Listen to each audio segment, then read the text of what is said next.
What's going on? We're back. I feel like I just turned it on completely. Like it was not on, and now it's on. So we're live. Switch. The second I say we're live, it's just on. Mm-hmm.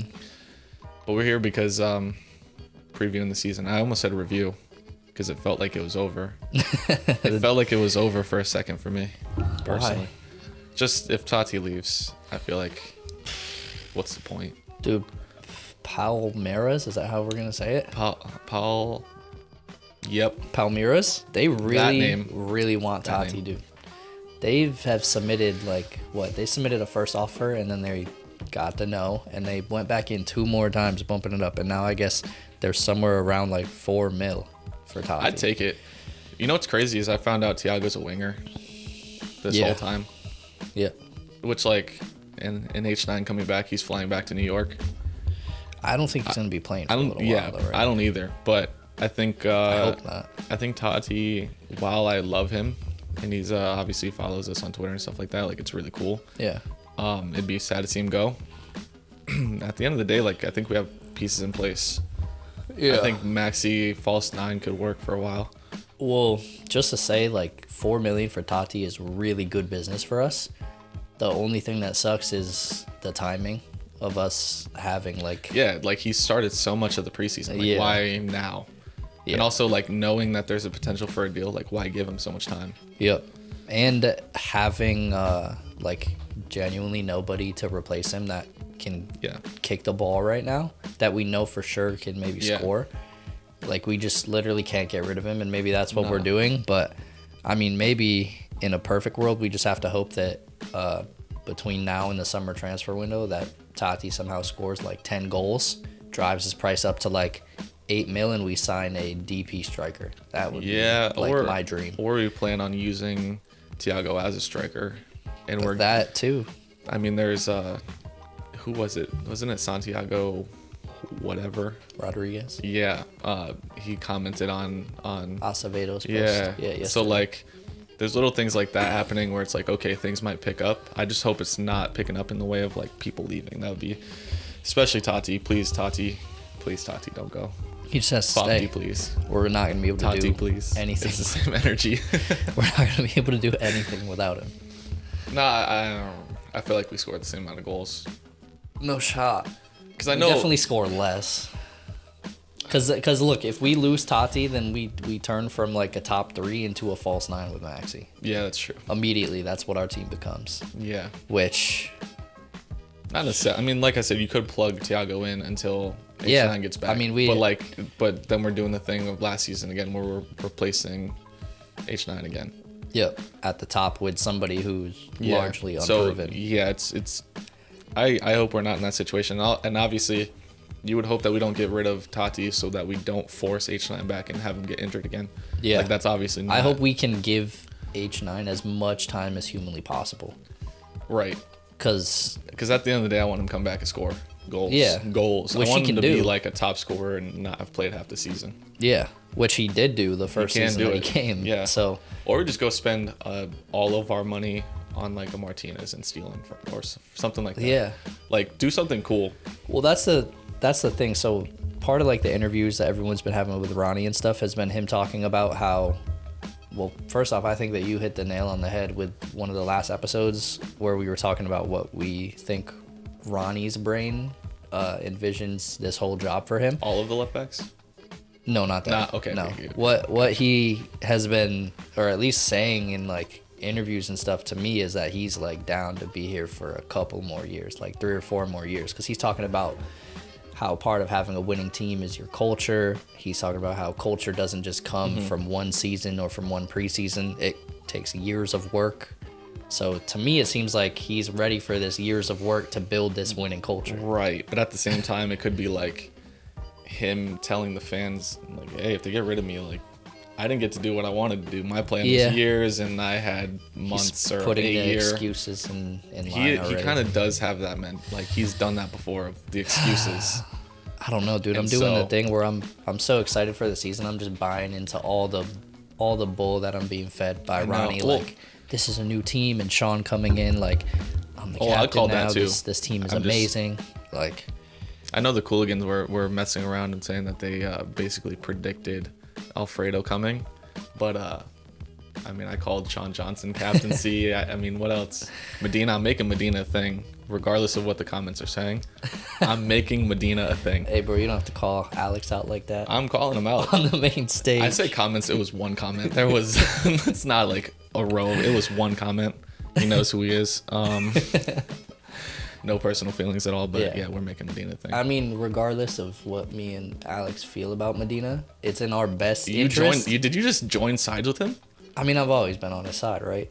I feel hurt. But regardless of what side we're on, it's in our best interest to make him a if thing. Medina's not leaving, to make him a thing. Exactly. So whatever happens. Look, I'm just the last thing I'll say about that is it's way better to be on now rather than joining the hype train later, which you all will. Period. Yeah, it's possible. But I think where I was going with this whole thing was that another part of what Ronnie was saying was as long as we have like a decent start to the season, we still have a summer transfer window and 2 DP spots to fill with, like, I mean, I don't want to say potential superstars or potential game changers, but I mean, if we spend our money right, we're like in for a good season. That's cool. Yeah. Right? Same thing with like when they're like, oh yeah, the $1,500 is like cool, right? You guys can pay everything for 7 months. Like, that's cool. I mean, the same energy to me. Like, that's how I view it. But think of 2 DPs coming in, and both I get of them. But when? Well, in the summer. Why not now? That I don't have. Why not now? That I don't just press the button. I don't think anybody's asked them that question, actually. I think it's an important question. We should have got on the presser. Yeah, I'm just saying it's an important question. Wow. Why not now? Maybe. Because if they're eyeing people and they're not going to be available till the summer, say that. Yeah. If it's like, we don't have the money now, we'll have it in the summer, say that. Don't just say like, oh, well, we're going to do this in the summer. Well, everybody tune in next episode to see how Justin's first question asking Ronnie in a post game. I'm telling you right now, it's not. Because this man has been a sack of anxiety for 9 months about asking Ronnie a question in a post game press conference. We were sitting in Dillon Stadium after the Toronto Rentschler. Yep. Same thing. They're basically the same. Yeah. Sitting there. And I was nervous that you were asking the question. Like, I was sitting there shaking and you were asking the question. So I don't even know. I would get on there and just start fumbling and bumbling. And like, now you got to ask him why he isn't doing something. I got nervous when Michael Allen came on the show. Yeah. You know what I mean? Like, it's I don't know. We'll see. Well, but back to the season. Everyone's going to have to find out how Justin's question went next week. Maybe we'll play it. Maybe we'll record it and play it and see how bad I embarrass myself. Well, they put it on the YouTube, so it's going to be out there for everybody to see whenever they want, unlimited times. Yeah. Yeah. Yep. But the season... season will be the season without DPs. Yeah, until we get DPs, I mean, we just got to rock with what we have. So looking at these, the first games that we have coming up, especially the DC United game, which is tomorrow, I think that's a game that we're looking to get 3 points from. Yeah, I think I would kind of be disappointed if we don't. I would honestly say, like, if we're not getting 6 points from the first 2, then we're gonna again start asking questions like, what's up? Yeah. Because those aren't necessarily difficult games. I know that DC has some pieces, but they lost a lot of huge pieces. Yep. And it's not really until we play Philly, who also have lost pieces, but still more together than I think that they were. Yeah, I would want 6 points. Yeah. Well, that's sort of like Glenn's whole crusade on like social media this week has been like, nothing means anything from these first 2 games, but talk to me after the first 7. Because when you look at like our first 2 versus our next 5, our next 5 is like tough. Actual hell. Yeah, it's a tough start. Yeah. But I'd rather have it this way. And I say that because in past seasons we've had this like soft start and these like softball beginnings, and then we get all hyped up. And the same thing we've said a million times on here is like we get all hyped up and then at the end of the day it doesn't happen. Yeah. And so this is going to be a real if we come out of this at like 6-1 or like 6-1. Okay. I'm just saying, like, if that were to happen, then the hype is actually justified. Yeah. As opposed to like all the MLS analysts that have been dogging us for like 2 weeks are watch taking their table. Watch them flip flop like Alex Wall and Medina. Watch it. Okay. Watch it. Yeah. No shots. I mean, I hope that happens, and I'm gonna be the main cheerleader if that happens, saying that we're winning the cup. Right. I know you will. Yeah. So I'll be that guy. Yeah, but I think at the end of the day, that in the end of the last 7 is, I would consider it almost a derby at this point. LAFC? Yeah, just because think of the way that it was almost like the 2 Titans last season that both ended up, not winning. Yeah. But yeah, the 2 people that were pretty much considered the best. Although I would say they're probably levels beyond us. Like depends if you believe the hype. Yeah, I guess so. Like, yes, they have a better atmosphere in their stadium, which like they have that's on us. Hey, they have a stadium. Yeah, Let's start with that. Yeah, that's true. Period. They have a stadium. Period. But the atmosphere that they bring to games obviously is much better, and that's completely on us. There needs to be basically the third rail around Yankee Stadium. Well, I think if you put Carlos Vela on our team's not too different from theirs at all. I don't think so. Right? I don't know. Well, I think he's like very good. He didn't even play in the MLS back, did he? No, he was hurt, I believe. Or like, because COVID, I think. Yeah, something like that. But which is cool. I always think I'm touching your foot. He's like the guy though there, and he's like banging in all the goals and really making things happen. But they have a really good team. Yeah, they have some pieces around them. But someone is.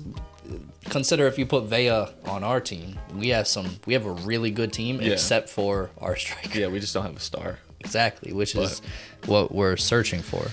Which you'd think you would spend DP slots. But I think going into this, I would hope to get, like I said, I'm looking more at the first couple of games to really get a pulse of where the team is at mentally, not necessarily tactically, but mentally, how prepared are they in these first couple of games, and then the rest it's going to be on Ronnie. Yeah. After that point.